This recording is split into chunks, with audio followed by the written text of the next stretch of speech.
What's going on, everybody? Josh Engleman for Awesemo.com, and I am back with my NBA DFS contenders on FanDuel for Friday, June 18th. Now, be sure to hit that like button. Oh, it is the 18th. I got really nervous there. Be sure to hit that like button, subscribe to the channel, and hit the notification bell so you know when this and all of our other content goes live. Follow me on Twitter at Josh Engleman so you can get updates to these sim results as we get closer to lock. And finally, let me know in the comment section who's your favorite and least favorite of my contenders for today's slate.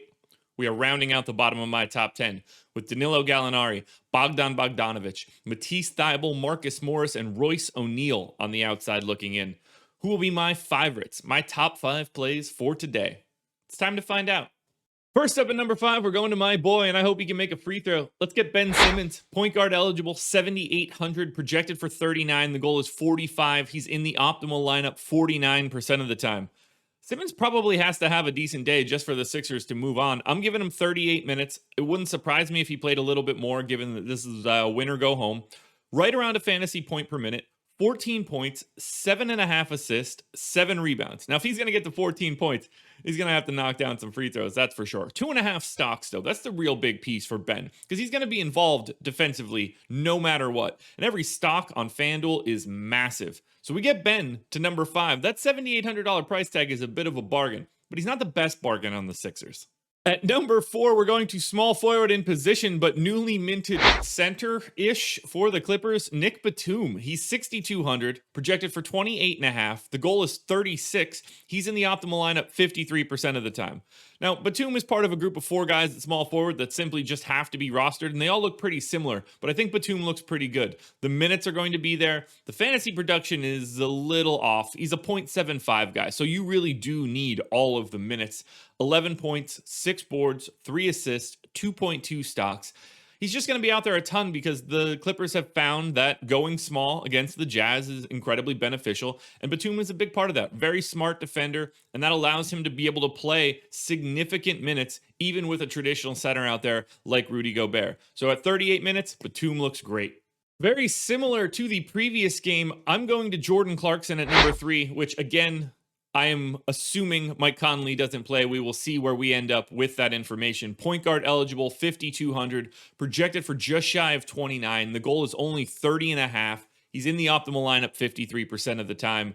I'm just going to Clarkson mostly because of his price. It's finally at a place where he's really easy to roster, and he only has to play 30 minutes to do so. Just north of, or just south of a fantasy point per minute, 19 real points, and that's the big piece. 3.5 boards, 3 assists, very little else. You need Jordan Clarkson to get there in scoring, and he's a streaky dude. If the shots are falling, he's going to take more of them. So it's sort of a self-fulfilling prophecy for Clarkson. The better he's doing, the more he's going to try to jack up shots. And that's great in this situation because at 5,200, he's a bit of a bargain.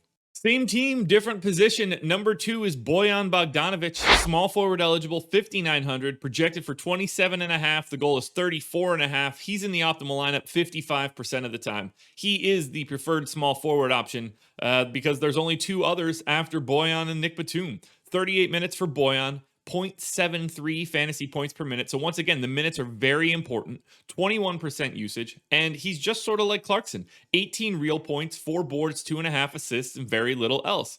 One of those 2 guys probably gets going, gets a lot of scoring together, and keeps the Jazz in this, or, lets the Jazz win it. If neither one of them do it, it's probably not a good sign for the Utah Jazz. So at 55%, that's the highest small forward for sure, and that's the second best contender on the day. Now, before we get to that number 1 contender, one last reminder, please hit that like button, subscribe to the channel, and hit the notification bell so you know when everything goes live. Then follow me on Twitter at Josh Engleman. Only place you're going to get updates to my sim results as we get closer to lock. Finally, let me know in the comment section. I need your favorite contender, your least favorite contender, and the guy that you think should have been on this list that you did not see.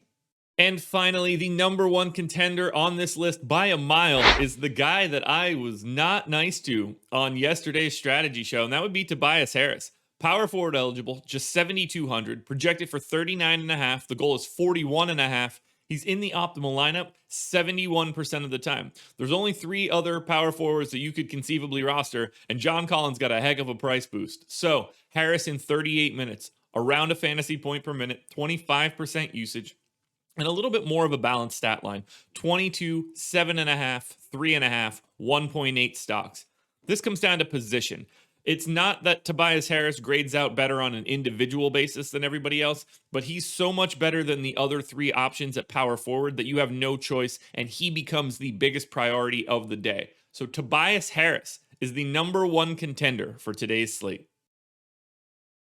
Alrighty, folks, that will do it. Those are my NBA DFS contenders on FanDuel for Friday, June 18th. Process shows in the books. Go check that out. DraftKings version of this video is around here somewhere. Strategy show with Laffy, 10 a.m. You don't want to miss it. And then that is it for me. Keep your eyes peeled on Twitter for my updates as we get closer to lock.